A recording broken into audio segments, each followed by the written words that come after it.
It all started at the family dinner table, a place I had spent countless evenings gathering with my parents. That night was supposed to be no different, just another meal, another evening in the routine of our lives. But as soon as my father spoke, I could feel the weight of his words settle in.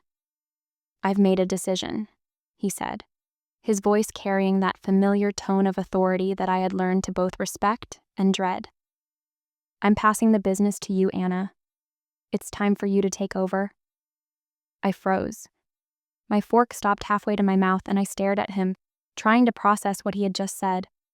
My parents had built a successful real estate business over the years, and for as long as I could remember, they had always talked about me taking the reins. But this time was different. I wasn't ready, and worse, I didn't want to. I had my own dreams, my own vision for my life, and it didn't involve the business. "I don't want it," I finally said, my voice sounding small in the large dining room. My parents exchanged a look, one I couldn't quite place at first. Was it disappointment? Frustration? Maybe a little bit of both. My father didn't even flinch. "You'll change your mind.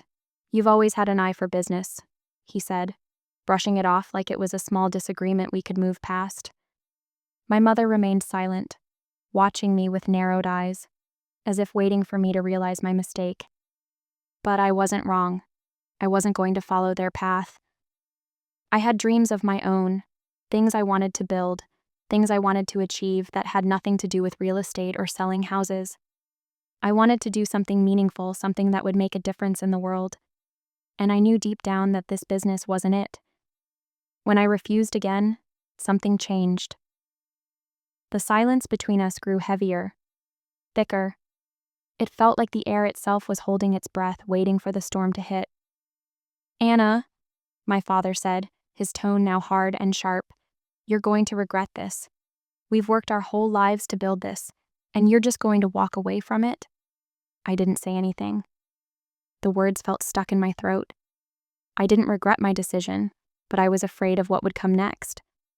I could feel the tension in my mother's gaze, and I knew that, for her, this was more than just a disappointment. It was a betrayal. The next morning, I received a call from my father's lawyer. "We need to discuss the financial arrangements," he said, his voice cold and formal. "Your parents have decided to cut you off. No more support, no more involvement in the family business." I felt a wave of shock wash over me, but then, oddly enough, a sense of relief. For the first time, I realized just how much of a burden their expectations had been on my shoulders. I had lived under their shadow for so long, trying to fit into a mold that wasn't mine. Now, I was free. Free to pursue my own dreams. Free to build a life that I could call my own. I didn't have much, but I had my determination, and that was enough. I moved into a small apartment and started working on my own ideas, trying to get something off the ground. It wasn't easy. Every day felt like an uphill battle. I spent hours researching, networking, and figuring out how to turn my passions into a business. I had a lot of sleepless nights, doubts creeping in, but I kept going.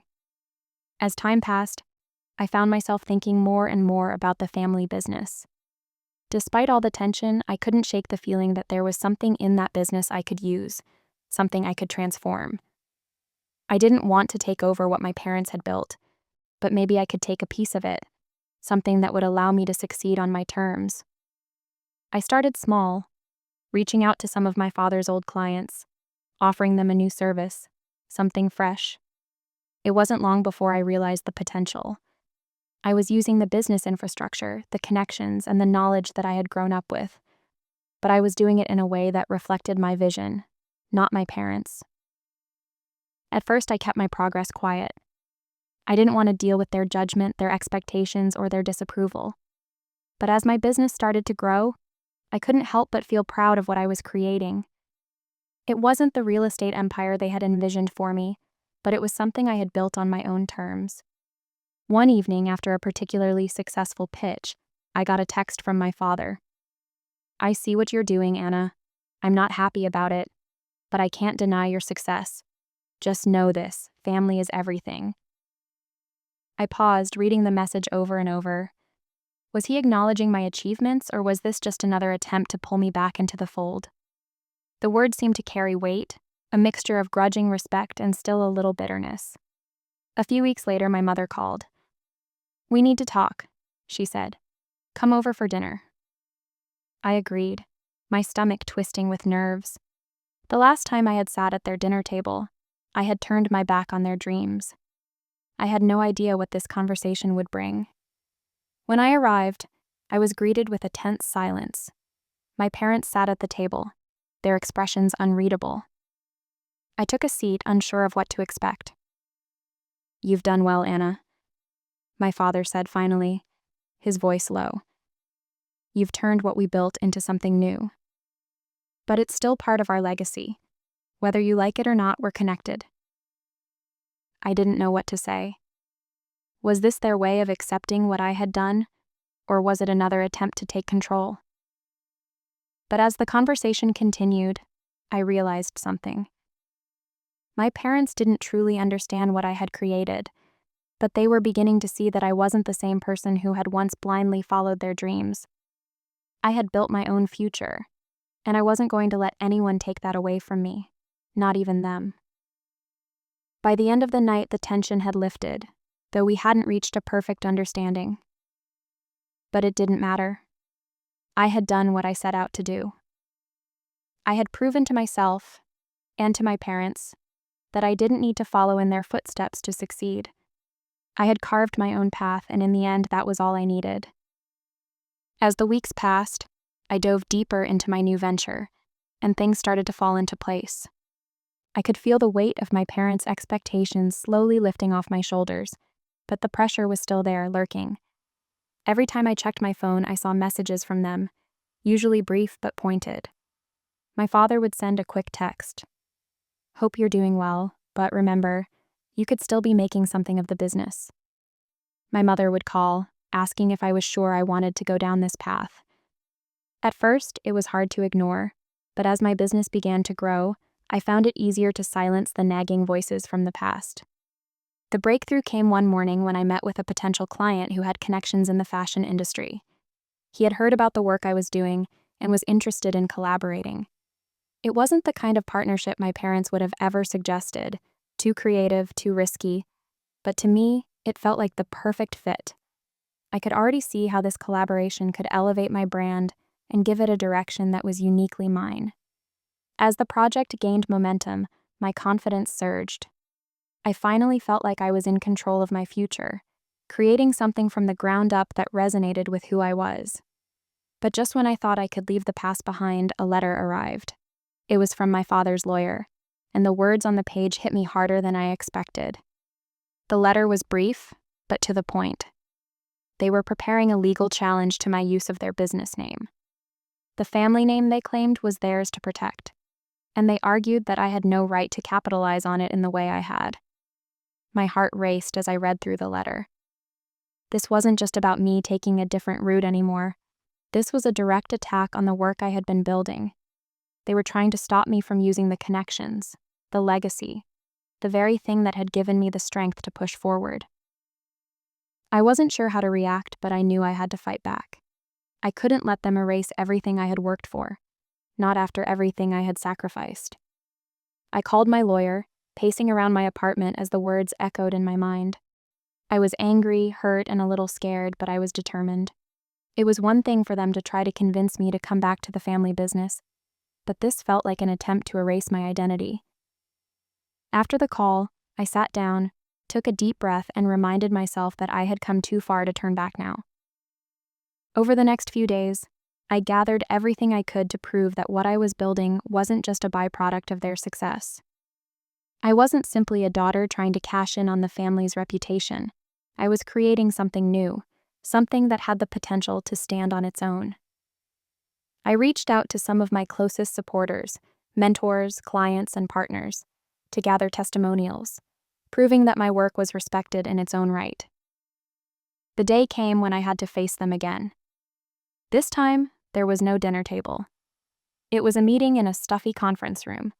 My father sitting across from me, his arms folded, and my mother beside him, her eyes sharp as ever. I felt the weight of the situation more than I ever had. This wasn't just about business anymore. It was about pride, about family, about the things I had been forced to leave behind. Anna, this isn't just about the name, my father began, his voice unusually soft. This is about your place in the family. We've always worked together. You're our daughter.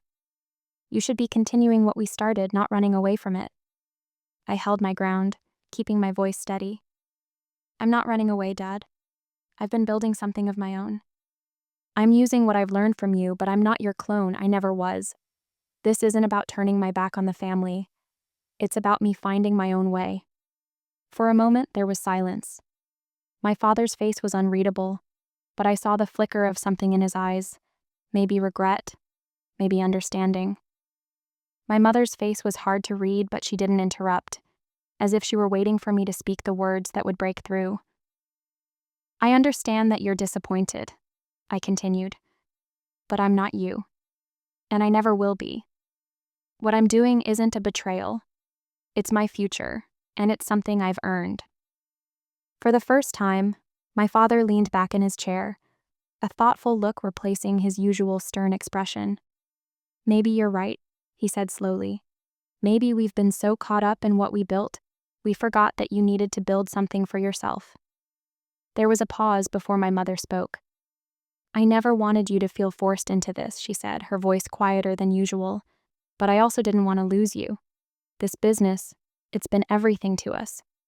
I guess we just assumed it would be the same for you. I looked at her and felt a strange sense of peace settle over me. I'm not leaving you behind, I said. But I can't live your dreams for you. I have to live mine.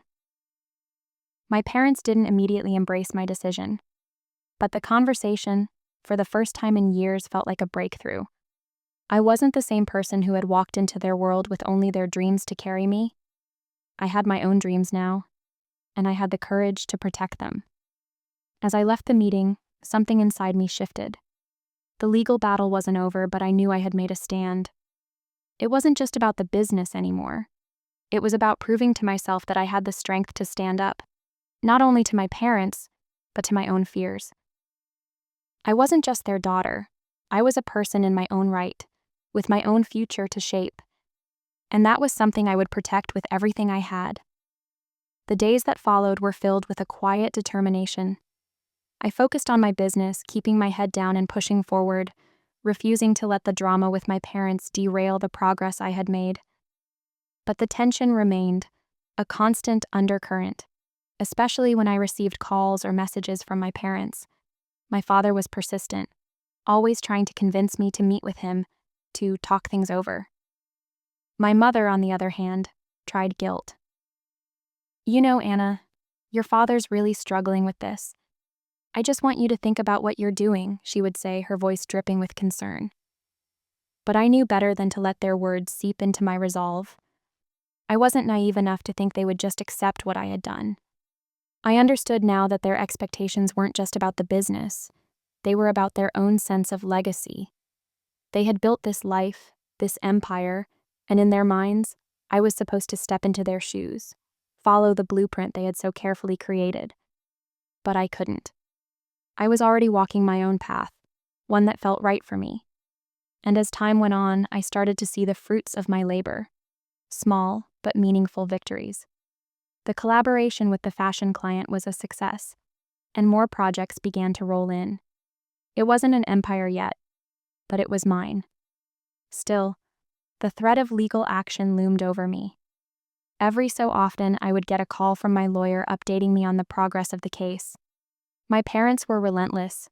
They argued that the business name and the reputation that came with it were theirs to protect, and they were not about to let me profit off something they had built without permission. It became clear that this wasn't just about business anymore. It was about control. They wanted to regain what they had lost, and the idea of me succeeding without them in the picture was something they couldn't handle. One afternoon, as I was reviewing some documents at my desk, a knock at the door startled me. I opened it to find a familiar face. It was Mark, one of my father's old colleagues, the kind of person who had always seemed to keep an eye on me whenever my parents were involved. He held out a thick envelope. "This is from your father," he said, his tone serious. "He wants you to look it over." I took the envelope, my mind racing. When I opened it, I found not just legal papers, but a letter from my father himself. His words were direct, but surprisingly soft. "Anna, I can't say that I understand your decision, but I'm willing to admit that maybe we've been too hard on you. The truth is, I never saw it from your perspective. But you need to know this. I'm not trying to destroy what you've built. I want you to succeed, even if it's not in the way I thought you would." I sat there stunned. This wasn't the confrontation I had expected. There was no anger, no more guilt tripping, just an acknowledgement that something had shifted. It was hard for me to process.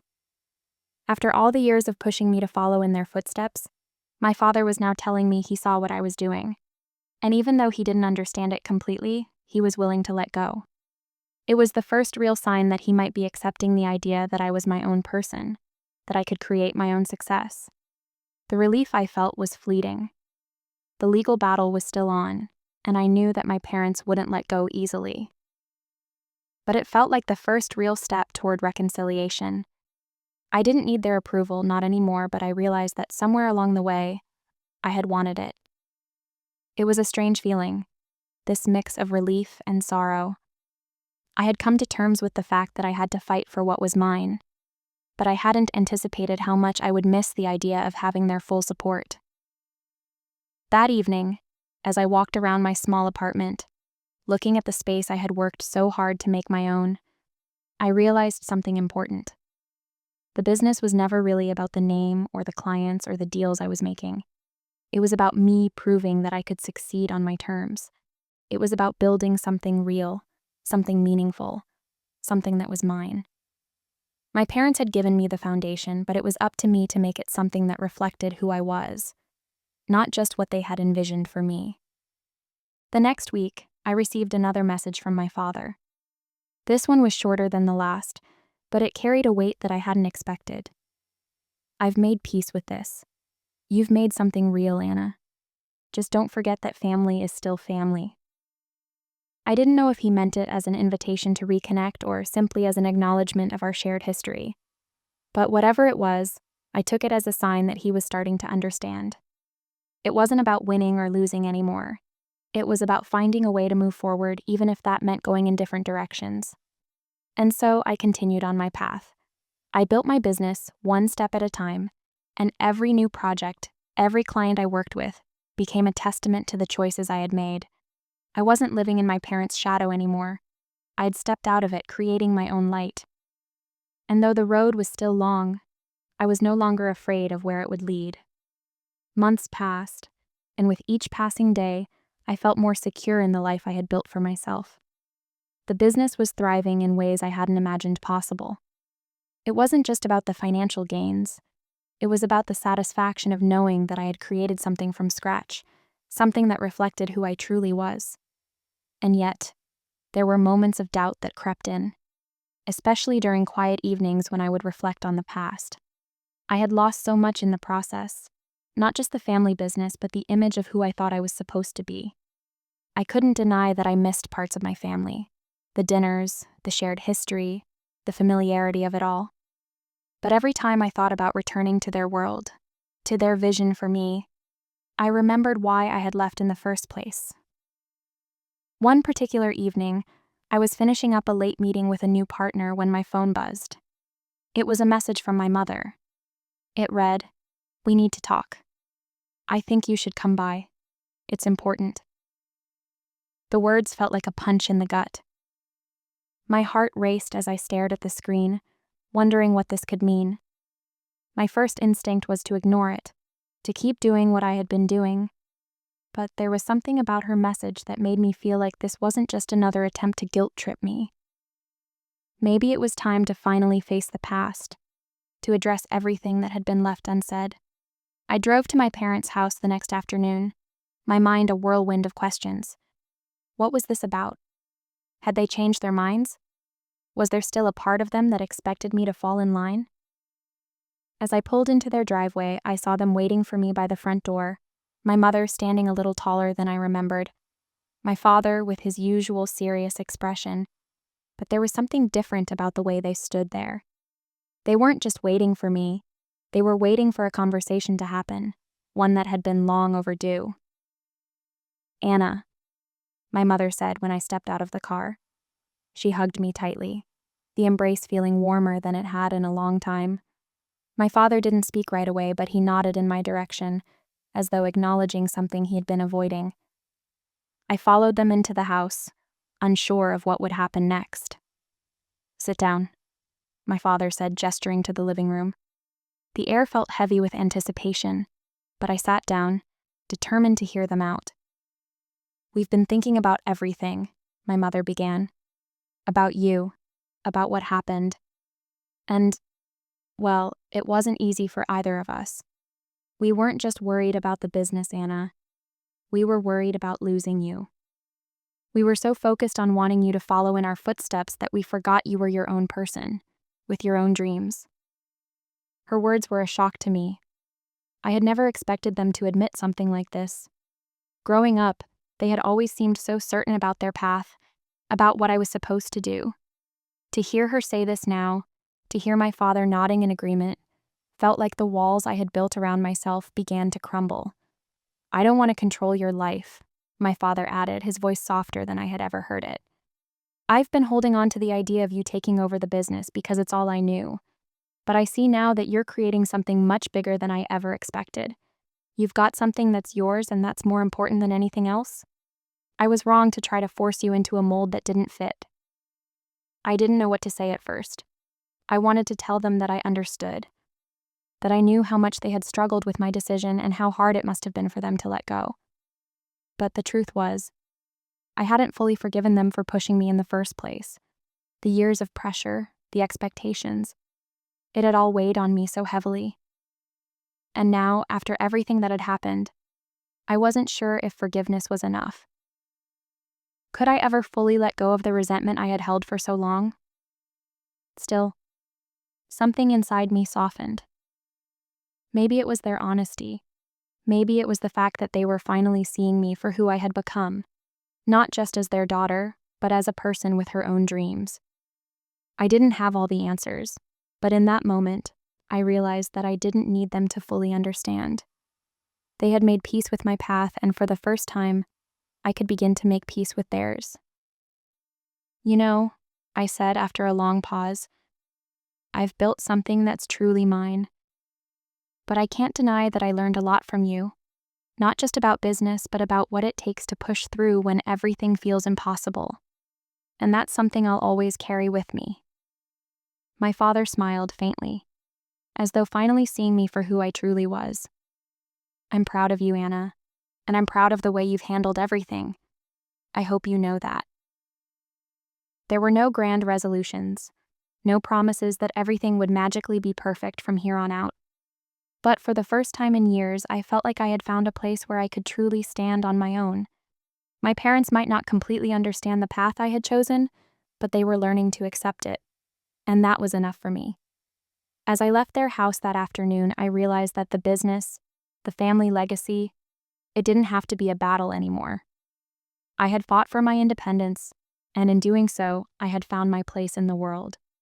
And while the road ahead was still uncertain, I knew that whatever happened, I had created something real, something that belonged to me. And that was all I could ever ask for.